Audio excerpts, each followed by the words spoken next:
talking about today. Let's just enjoy this for about 3 minutes. It might seem crazy what I'm about to say.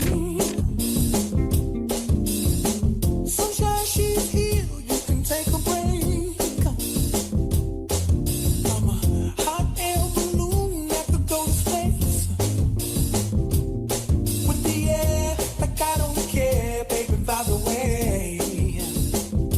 Because I'm alone if you feel like a room without a roof. Because clap along if you feel like happiness is the truth. Because clap along if you know what happiness is to you. Because clap along if you feel like that's what you want to do. Here come bad news talking this and that. Well, give me all you got and don't hold it back. Well, I should probably warn you, I'll be just fine. No offense to you, don't waste your time. Here's why. Because I'm happy. Clap along if you feel like a room without a roof. Because I'm happy. Clap along if you feel like happiness is the truth. Because I'm happy. Clap along if you know what happiness is to you. Because I'm happy. Clap along if you feel like that's what you want to do. Bring me down, can't none bring me down. Your love is too high. Bring me down, can't none bring me down. I said, bring me down, can't none bring me down. Your love is too high. Bring me down, can't none bring me down. I said, clap along if you feel like a room without a roof. Clap along if you feel like happiness is the truth. Clap along if you know what happiness is to you. Hey, hey, hey. Clap along if you feel like that's what you want to do. Clap along if you feel like a room without a roof. Clap along if you feel like happiness is the truth. Clap along if you know what happiness is to you. Hey, clap along if you feel like that's what you want to do. Come on.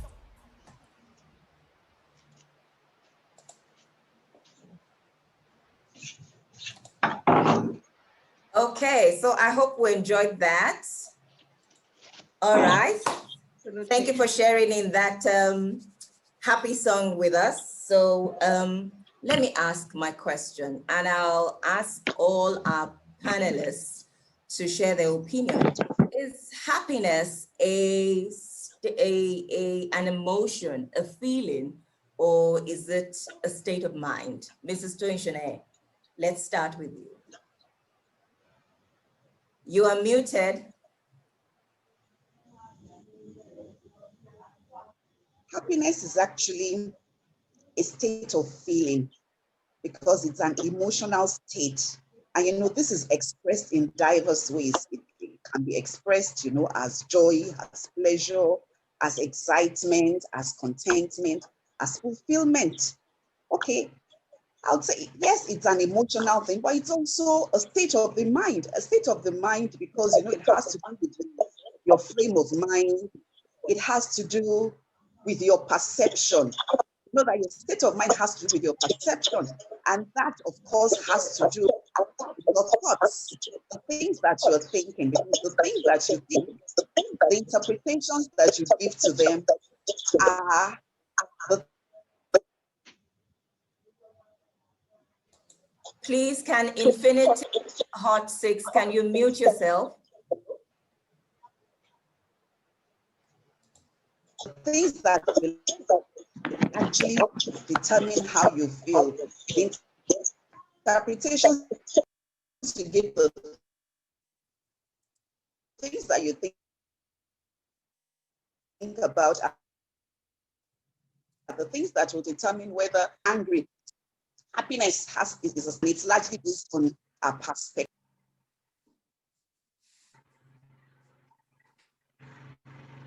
Okay, thank you. Can we have your opinion on if happiness is an emotion or it's a state of mind? Mr. Akintunde Oguyemi. Thank you very much.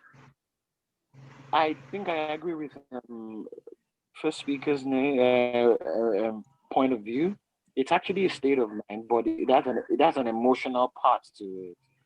The thing is you have to make a choice to be in that state. You have to make a choice to be in that position.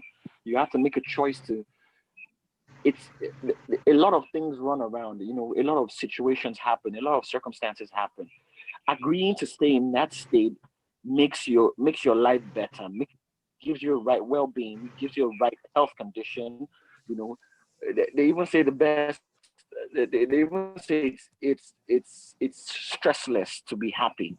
So if you choose to be in a position, in a specific state of mind, by saying that nothing is going to stop me from being happy, there's a concept where TD Jakes talked about owning your own happiness.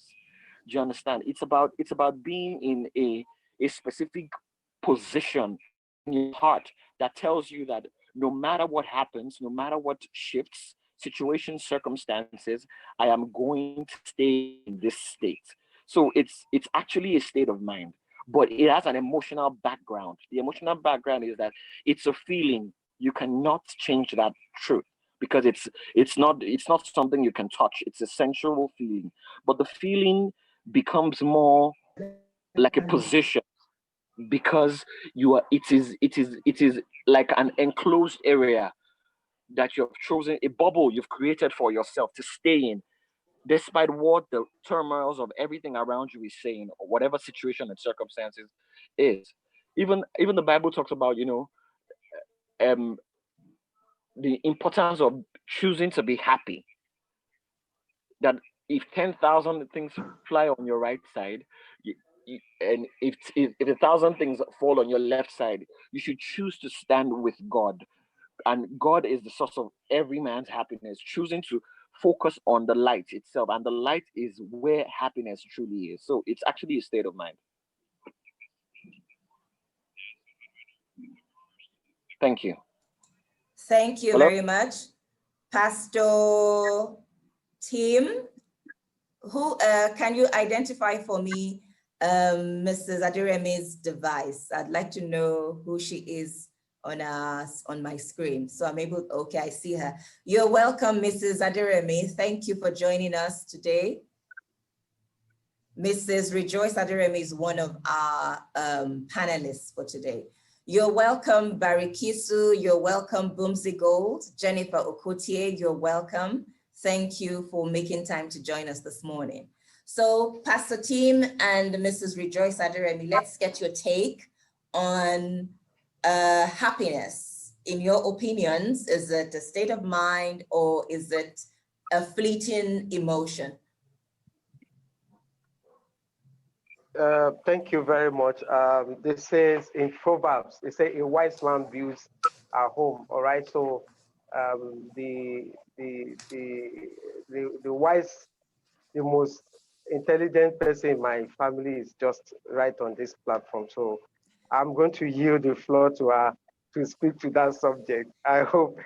Please let's welcome my wife, Mrs. Rejoice Aderemi, to speak to that.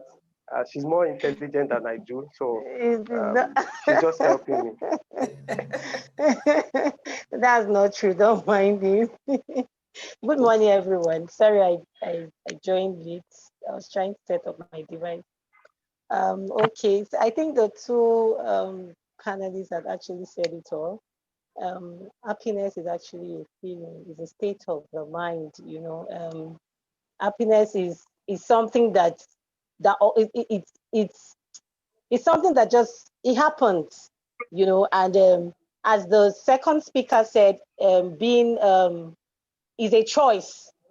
So it's a choice that you need to have that choice and know that, okay, I want to be happy in spite of whatever is happening around me. I choose to be happy. So it's a state of the mind. Yes, I agree with the other two speakers. Thank you. Thank you, Mrs. Adirebe. Uh, There's something I okay, pick so up here. yes, Oh, sorry, okay. go ahead, Pastor Tim. Yeah, just to add to what the wise woman has shared with us. Okay, please, this is we're not at home. This is this is a Zoom meeting, all right? I also feel that for me, like I concur with all the speakers. Just to add to it is the fact that happiness is a moving target. Is a moving target. Yeah. What makes you happy today may not make you happy tomorrow. So yeah, I agree. It's a state of mind. It's an emotion, that is displayed in actions. However, maybe I should give an example. So if you feel what makes you happy is to get a Range Rover. The moment you leave the car lot, or the car shop rather, and then if for any reason, if you drive in the city of Lagos and someone eats you, will you still maintain the same kind of happiness? Maybe not.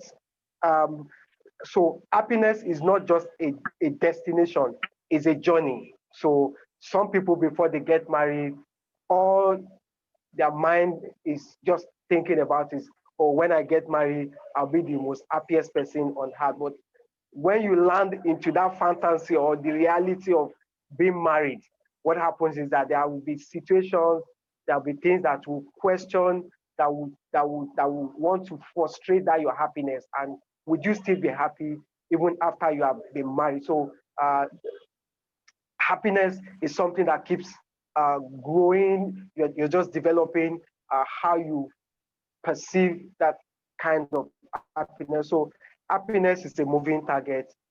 It's not just a destination. It keeps growing, and we just need to be mindful of how we handle what makes us happy. I think I will yield the floor to Mrs. Jem Ogusoya for her to proceed. Thank you. Thank you so much, sir. I pick up a lot of things from what all our panelists have spoken briefly this morning. I believe personally that happiness is a state of mind. Mrs. Toyin Shunaya speaks to it being connected to satisfaction, contentment. I agree perfectly with that. Mr. Akintunde speaks about, and that is so poignant when he says, owning, the quote from T.D. Jakes about owning your own happiness, meaning it's something that one needs to be mindful of, to be deliberate about. So I'd like for us to move on. And in moving on, I want to present today's case study for us. So the case study is about three friends. They are all women. One is married, another one is a single person who is not yet married, while another one has experienced separation from her spouse and lives with her children by herself. So these three women get together often just to have fun, to touch base, to connect.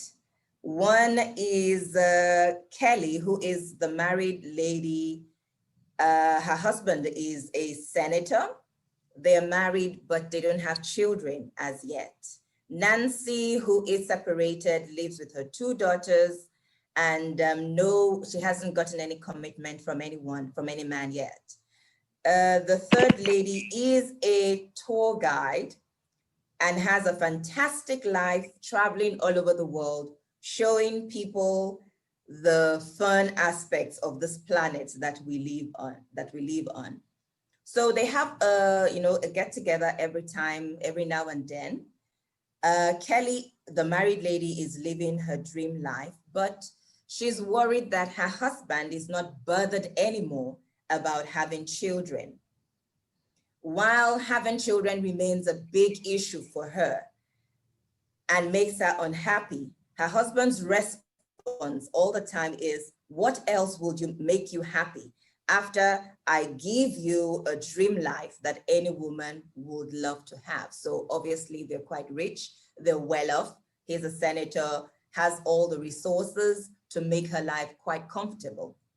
And the lady feels incomplete without a child of hers because she defines the presence of children in her life as her happiness.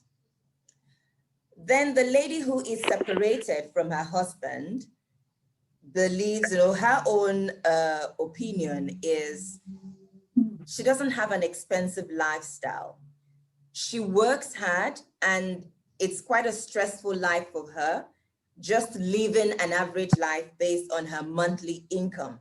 She's got 2 kids. She doesn't get any kind of support financially from her husband. So she believes her married friend is really lucky and she should just embrace it because she would love to have a husband like her married friend who is able to supply every need that she has. Then we have the single lady who is the tour guide who says, I'm 40 this year. I'm not married. I've got no boyfriend. I've got no lover. She has no kids. She is not famous. She feels God has forgotten about her, and so she's given up on the issue of marriage.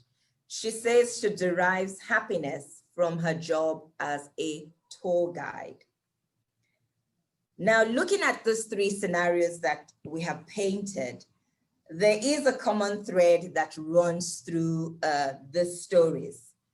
And I would like our panelists to discuss that common thread that they have been able to identify. Mr.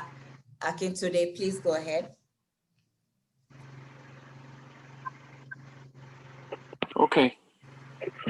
For me, I listen to you and I notice some form of ingratitude. One of the important ways to be happy is to be grateful for where you are, because the truth is there will always be someone above you and there will always be someone beneath you in life. It's the Nigerian man will tell you this life no balance, and they will say the choice, the will to choose that God has given us makes one man's food be another man's poison. So the importance of being grateful for every little thing you have, for seeing the beauty out of ashes, it's very, very, very important. So and I think it's truly the greatest source of happiness for anybody. I mean, you're complaining to God that you don't have a pair of shoes, and someone is happy despite the fact that he doesn't have legs, and you are frustrated about life itself. So I think they all need to be more grateful for the state to which they all need to be more grateful about the states to which they are. And yeah, as much as you want to complain about the challenges you go through, it's okay to complain, but don't complain to the point of neglecting the beauty that is still existing. You have a husband who is not killing you about it. Yes, he's not killing you about the fact that you don't have a child. Of course, it will be painful as a mother. The job of a woman in a household is to have a child. But if you don't have a child and you have a supportive husband, all you need to do is continue in the place of prayer.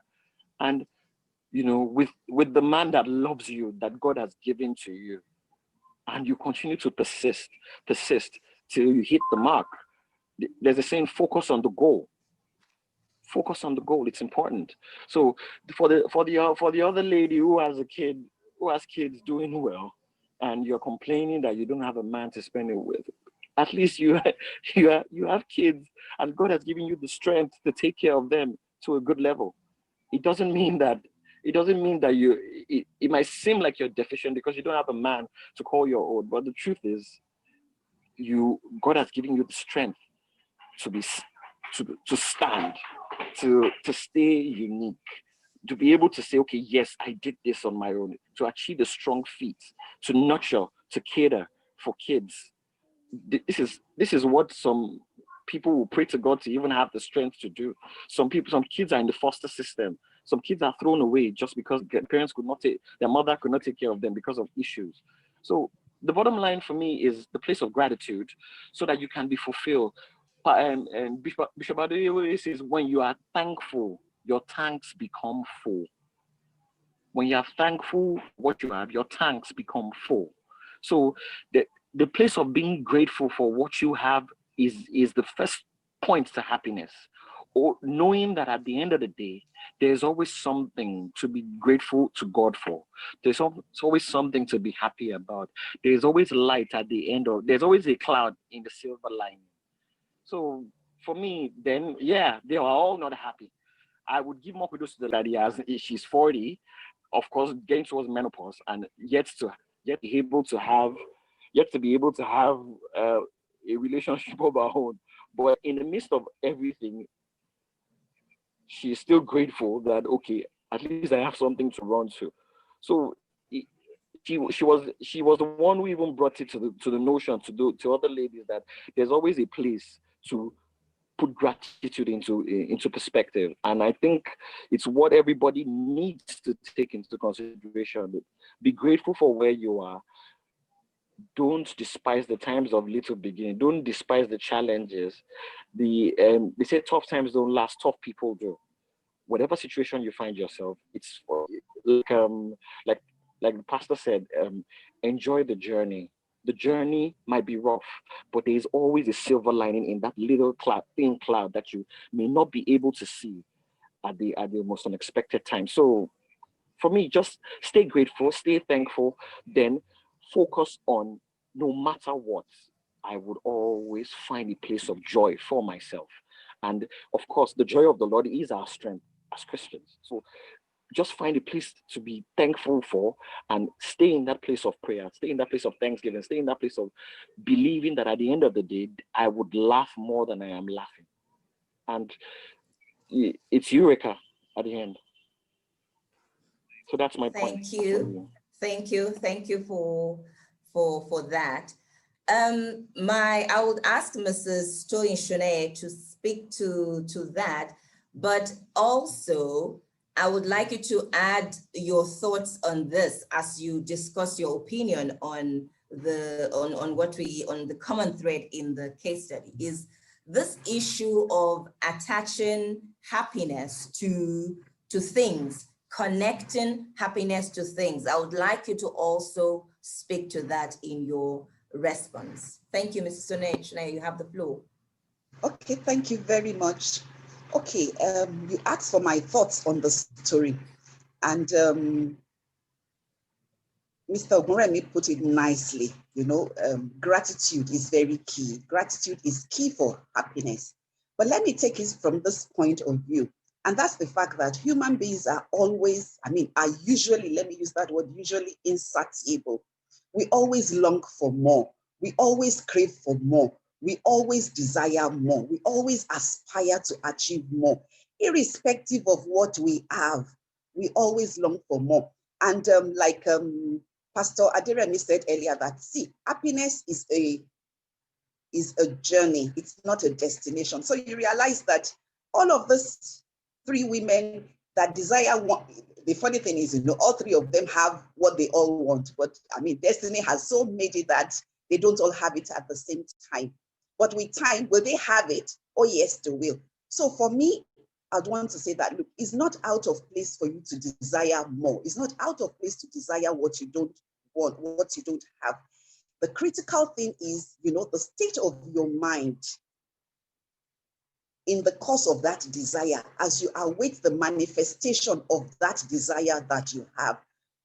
Should you be anxious? Should you be envious? Not at all. So the key thing is for you to be grateful for what you have and focus your thoughts on the positives in your life. So like the single lady, she has a great job. She said her career is her world. Okay. So some other person might want to focus on the fact that, oh, I have a good job. Yes, I long and desire to be married, but the other person that is married might not be able to even take on this career because, she has to think about her husband, think about her children. The situation of her family might not even allow her to take on that kind of profession that she loves. So that gratitude, first of all, and then if she's looking at it from a positive side that, look, I have something that even a married person might not have, then she's getting open to be settled, to think about, okay, now that I don't have a husband, am I projecting myself as somebody that is single and available? Because sometimes some people are single and when you look at them, they don't look like they are available. So if she's focusing on the positive, she's able to begin to think about, okay, I want a husband. Am I locating or situating myself in the places where I can be found? Am I living, a straight life? Okay, so it's from work to home, work to home. Nobody is going to find you if that is the way, you run your life. Okay, that is one thing. We also need to realize that, look, the things we have, the things we own, never gives us happiness.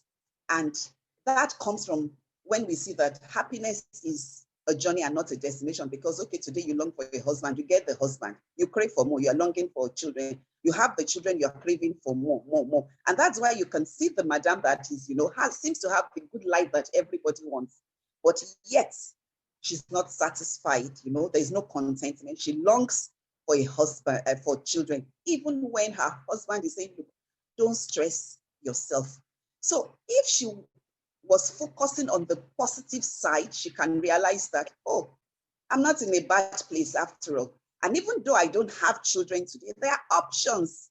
Okay, you know what? When we focus on the negatives, we don't think straight. We don't get creative with our thoughts. We don't get innovative with our thoughts. But when we focus on the positives, we're creative, and then she can begin to think about the fact that, oh, there are options. I can go to a fertility clinic. There is, I can opt for IVF. There is the option of surrogacy. There is the option of adoption.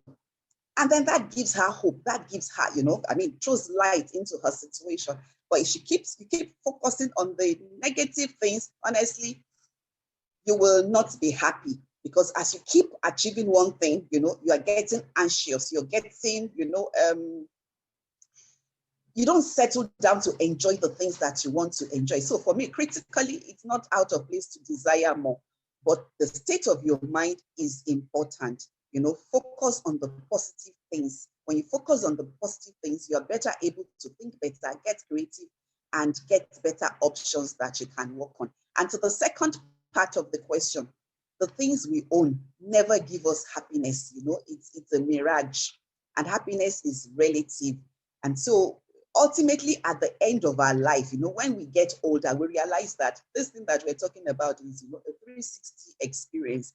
And at some point in our life, as we get older, you realize that the things that we own don't even matter. Then we're focusing on our health. We're focusing on our relationships. We realize then that one of the treasures of life are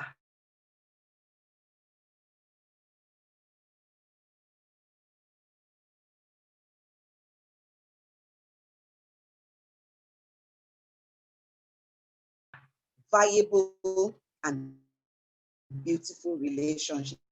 And then, of course, our spirituality. Thank you. Thank you so much, Mrs. Shanae. That was profound.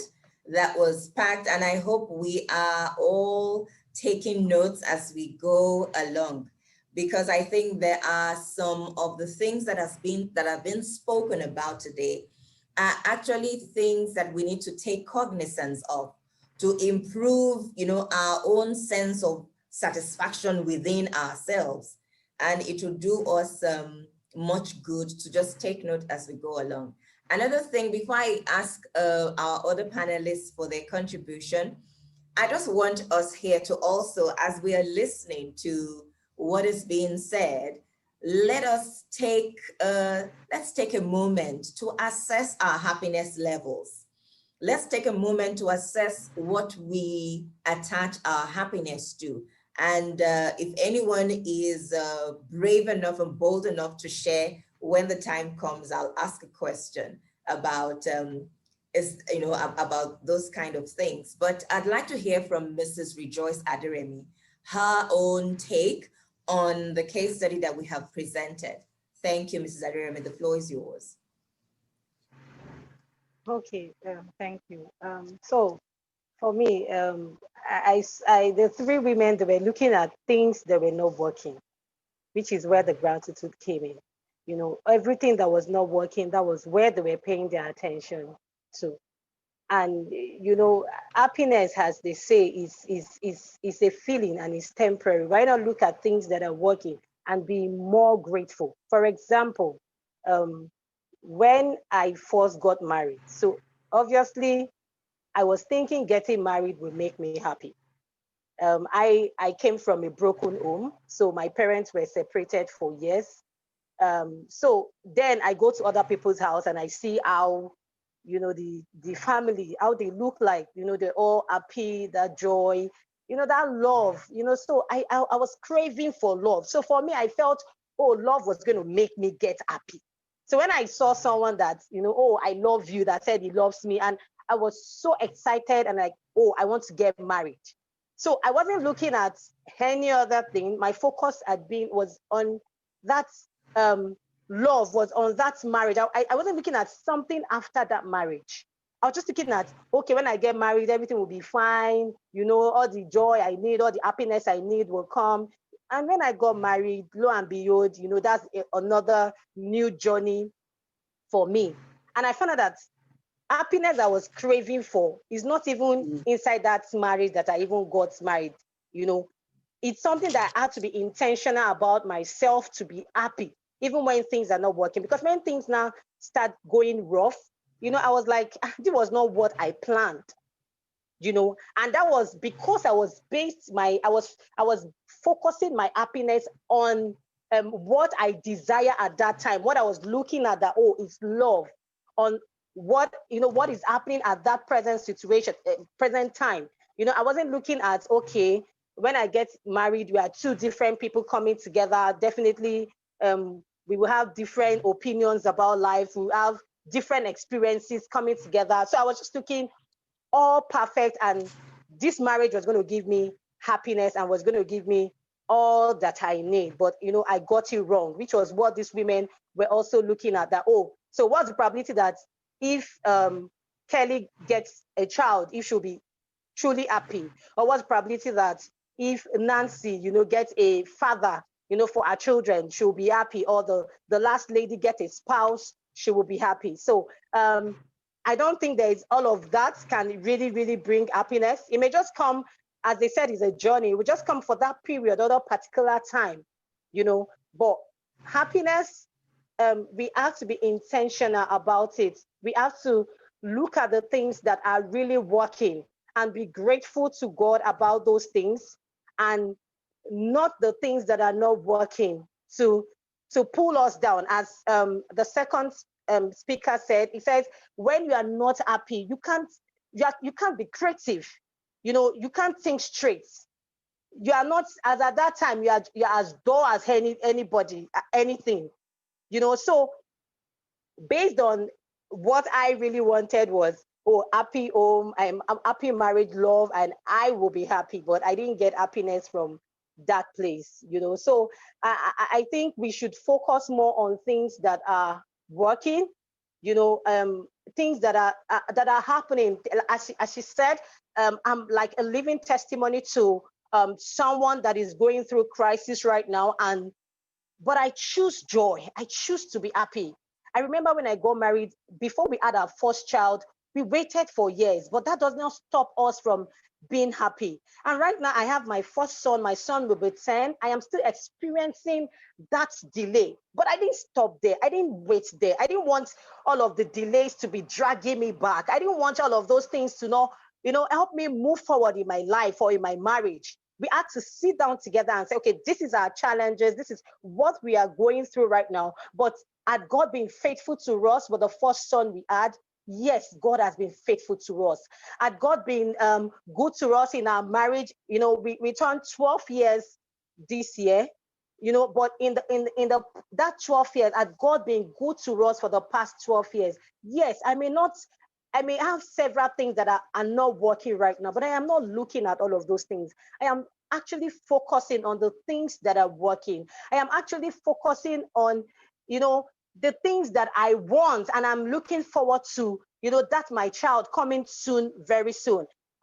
I am looking forward, making my own moves, putting things in place, trying to go and see a fertility doctor or seeing a fertility doctor and making sure things are working.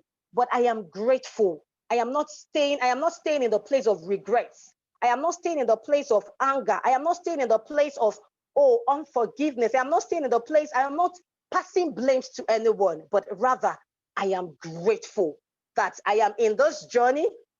I am not there yet, but I am happy where God has brought me into. So I think that should be something someone should be focusing on. What is working, not what is not working. Thank you. Thank you, Mrs. Aderemi. We appreciate your openness and your honesty in sharing your part of your journey with us, even as you share your opinion on this case study for today's conversation. Pastor Tim, over to you. Let's get your opinion. Okay, I was wondering, thank you very much for all the speakers. I concur with all the speakers. Yeah, and I hope the way you say you are not happy. Am I the one giving you issues? Okay, I think one of the things I would say, to the three, set of people that all of us have, touch on. The first thing is that they need to knowledge is very important for them. And what do I mean by knowledge is knowing what to change and having to focus on what you cannot change. Okay. So if a bird, that just like we say that if a bird flies over you, or you see a bird flying around, you don't have control over how a bird should fly. But if you are waiting and then the bird decide to build, rest on you, build a nest on your head, you have control over chasing the bird off your head or off your shoulder. So for me, for those three people, there are some things that they can change and there are some things that they cannot change about what they are going through. But just like I said earlier on, that is a moving target, is that they need to just be mindful of how things evolve. There's a saying, that I heard many years ago that said, men are in sizes, life is in stages and men are in their sizes. So what I expect these people to do is to celebrate the times that they are in right now on the way to where they are going. Yeah. And that's what leads me to inspirational dissatisfaction. I mean, what I can see here from the story is that is just an expression of inspirational dissatisfaction. I feel they're a bit happy about what is happening to them, but they are on the journey of what they expect to happen in their life. So my great encouragement to these people, this set of people, I don't know whether they exist or they're just, is it fiction? Is that one, they need to celebrate where they are on the way to where they are going. And it also speaks to how they should focus, just like my wife has said, focus on what is working. It is what you put your laser jet on that increases. There's this device, that I know we used when I was in secondary school. I can't remember the name, just keep me. Is a magnifying glass. When you put it on in the direction of the sun and you put a paper on it, after a while the paper will catch fire. All right. And so that speaks to the power of focus. So when you focus on what to expect, what happens is that some things will change. But if you just focus on the negative, what you are going to be seeing is a negative. So if you focus on thanking God for where you are, God, who is the omnipotent, the all-knowing God, knows what you need. And because you're focusing on what is not even or what you desire, what happens is that will make it happen for you. And for me, let me just drop one more point, and this is, I'm going to send a scripture here. The Bible says that a man's life does not, it says, beware, and he said to them, Jesus talking to, he said to them, take heed and beware of covetousness, for one's life does not consist in the abundance of the things he possesses. I will encourage these three people, because their life is in stages, and men are in their sizes. So what happened is that while they celebrate their current size, they should focus on not only the things that they desire. Yes, God expects us, to have the beautiful things of life, but everything is in stages. If we don't throw in the towel, what you are looking out for, you will get eventually. So a man's life does not consist in the things that he possesses. What I see in all of these people is just an acquisition. Whether it's a woman, whether it's a husband, they're trying to acquire something, whether it's, wealth, affluence is also an acquisition, but they do not necessarily define who you are. They do not necessarily define who you are. So my encouragement to this set of people is that they focus on becoming the best version of themselves, not even what they have, because when you acquire those things, it still does not define you. Whether it's a child, whether it's a husband, whether it's excess money in your account, it does not define who you are. So they must focus on becoming or being. Being is more important than doing. Maybe I should say that again. Being is more important than doing. Being happy is more important than acquiring things that will make you happy. I don't know if that is clear.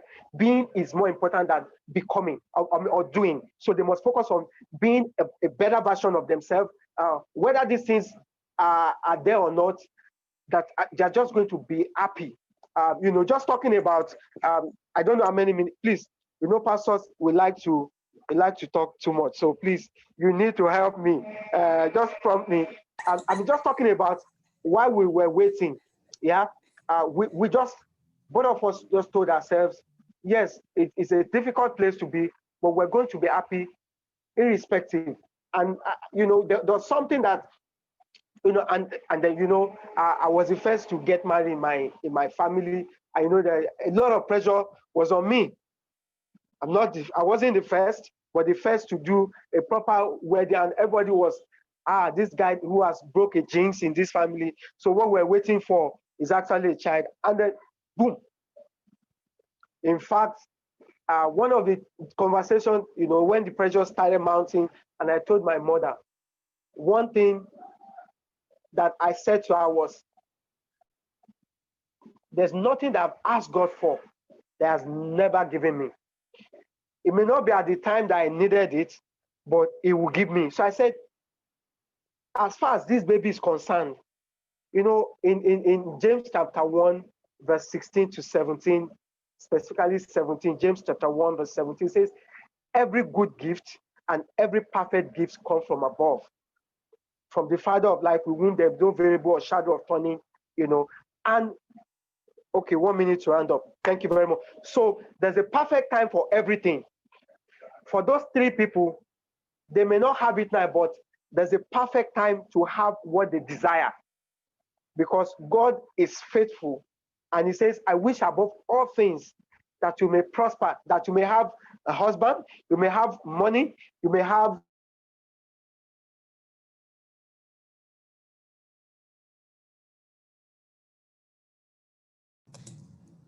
Can we still hear Pastor Tim, or is it just me? Yes, sorry, someone just called me. So they should watch out for the perfect time, fix their focus on what is working and not what is working. And if I have more time, I can also explain further. Thank you very much for listening. Thank you so much, Pastor Tim. Thank you to all our panelists for their insightful contributions on this issue.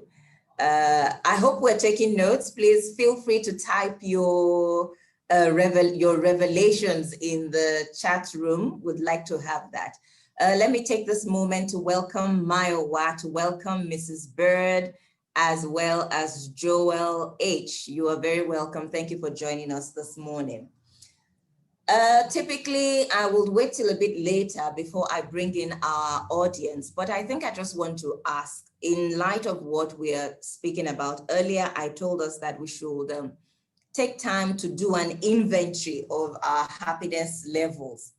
You know, I'd like to ask, is there anyone on this platform this morning, one or two people, if you're willing to share an instance, whether be it in the past or whether it's current, where your happiness has been hinged on something or on someone? So are you still in that space? Are you still in that phase?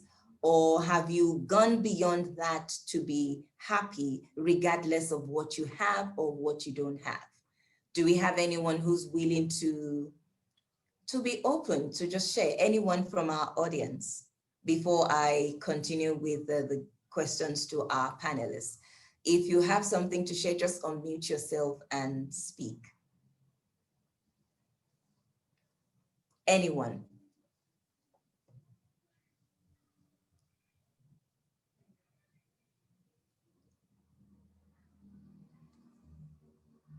Okay. No one? I think Hot Infinix raised Hot Infinite Hot 6 raised his or her hand. I don't know. Please go ahead, Infinix Hot 6. I don't know your name, but if you're able to change your display name so we can call you by your name, but I actually like Hot 6. It's sexy. So you can just, if you have raised your hand and you want to share, please just unmute yourself and go ahead. Infinix Hot 6. Okay, all right, I'll just move on then.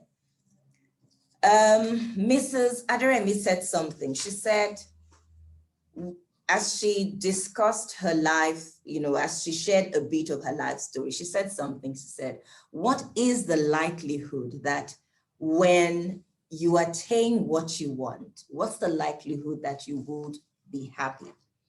And so my next question, what I'd like us to just, what I'd like our panelists to deliberate upon is, what's the connection between happiness, satisfaction, and contentment?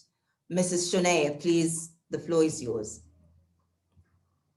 What's the connection between happiness, satisfaction, and contentment, in light of the fact that we have heard that happiness is a moving target? So when you've got something ahead of you that is achieved, that is attained, that is accomplished, and then you are desirous, you want the next thing again. At what point are we just going to be, you know, happy regardless of those attainments? So what's, in your opinion, what connections do we make between happiness, contentment, and satisfaction? Thank you. Thank you so much for the question. Happiness, satisfaction, and contentment.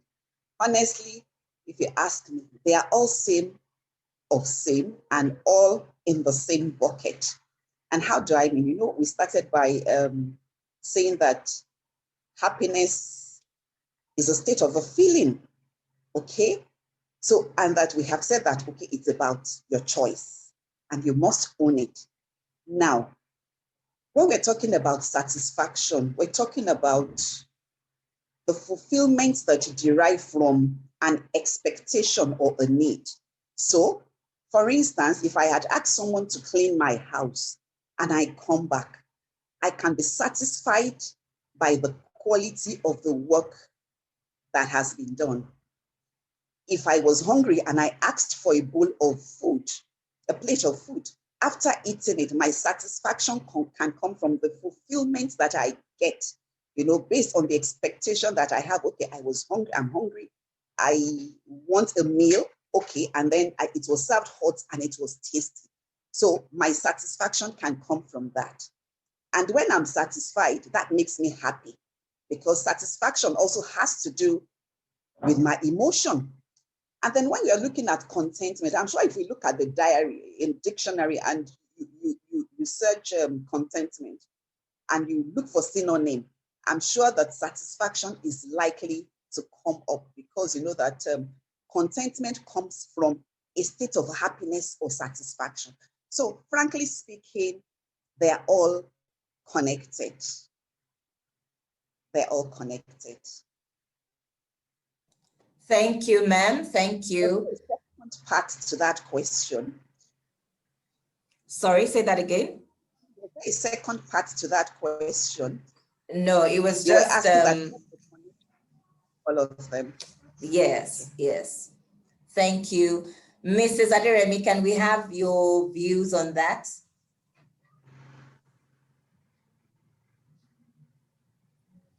Okay, sorry. Mrs. Aderemi. Okay, can you hear me now? Yes, we can.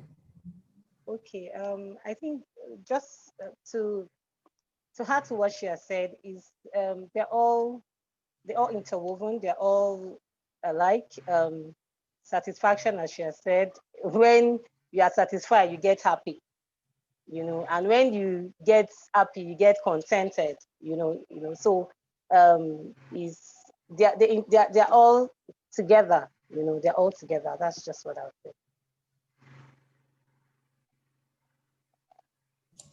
So thank you.